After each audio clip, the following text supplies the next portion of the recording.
There's been talk recently of AOC, who's been lighting up trail all over the country in the Fight the Oligarchy tour with Bernie Sanders. People are talking about her potentially challenging Chuck Schumer, potentially running for president. But there are some people who are not a big fan of her drawing this extra attention, and they come from basically all sides of politics. Let's start though with the right with this. Bernie's probably the best they have. By the way, he's about 7 years older than me, more, 8 years older. One thing I got to give him credit, he's a lunatic, but he's still pretty sharp. And he's going around with AOC +3, you know, the +3 follow him. They hang on for little bits. They hang on for nuggets. And they get crowds. They say, our crowds are so much bigger than their crowds. Their crowds are small. If I ever had a crowd like their biggest crowd, they'd say it's over for Trump. He's lost the magic. Okay, so we're gonna return to the crowd thing in just a sec, but I had forgotten about the AOC +3 thing.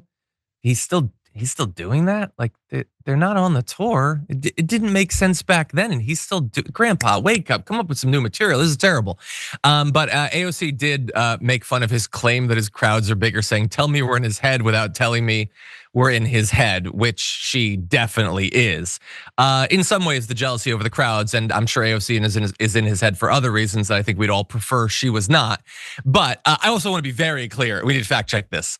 That crowd he was talking to when he said they get bigger crowds, it was 3,000 people. Now, that's a fine crowd. If I drew a crowd of 3,000, I'd be pretty excited. It was 3,000 people. It's the president of the United States, a guy who's the head of a cult, who's honoring 100 days of terror or whatever, and he got 3,000 people? Here's the issue. I was in the crowd in LA for AOC and Bernie Sanders. It was like 35,000 people. That's a lot more than 3,000, Donald. So again, it's not just the jealousy, it's the lies. And those people can look around and they know it's not that many people, but they tell themselves, oh no, there's 1 million people here. The collective delusion is ridiculous. But as I said, it's not just Donald Trump. Here we have one of the hosts of Shark Tank, apparently big fan of Trump, Kevin O'Leary. Here he is attacking AOC on CNN. The ambassador of America, the CEO, the president, they have to embody the American dream. That's their number one job. Our number one export is not technology or energy. It's the American dream. People come to America to achieve the American dream. She embodies the American nightmare.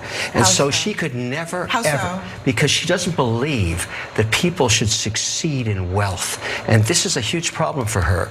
What makes America so only success is not wealth? I mean, she came from very modest backgrounds. She was a waitress. I mean, I think that story, a lot of people would say that is the American dream. I think that is what she does not support capitalism. No.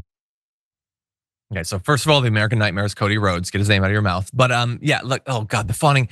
I'm gonna pretend as if I just care about regular people getting wealth as I hold up a man who's gonna hand trillions of dollars to the wealthiest people in the country. There is an American nightmare, and it's the status quo. And I think most people know about that. It's why AOC is drawing the crowds that she's drawing, and it's why she's so popular amongst independents and even amongst a lot of Trump voters.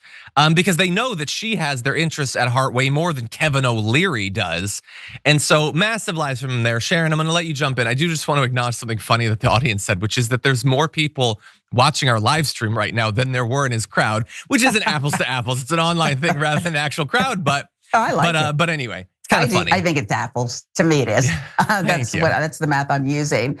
Listen, I used to think Mr. Wonderful, that's his Kevin O'Leary's name on that Shark Tank show, was funny. I mean, he played his position as the negative guy. He actually played the position of like he would rip you off with like fees in perpetuity or something, like that's what he would offer them. It's always these fees that he gets forever.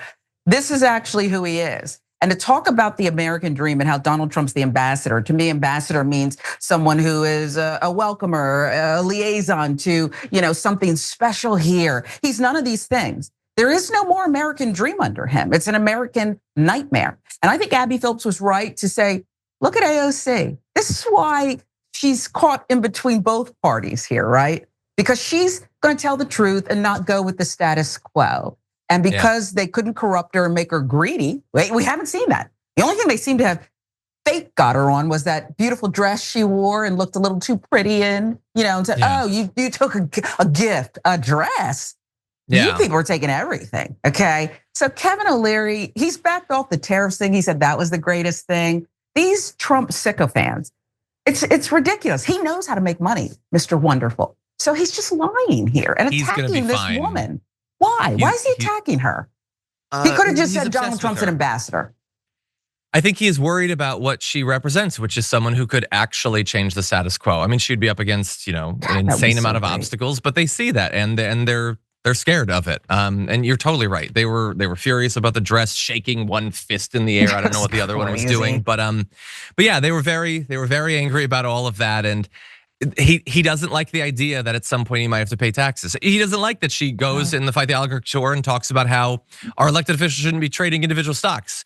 She stands against corruption, and he is a product of a corrupt system. Trump is as well. They want the corruption, and they need media to convince regular people that for some reason a system that grinds them into the dirt is actually in their best interests with myths like the American dream. People know we're living a nightmare right now. That's why they keep voting for the people who are out of power.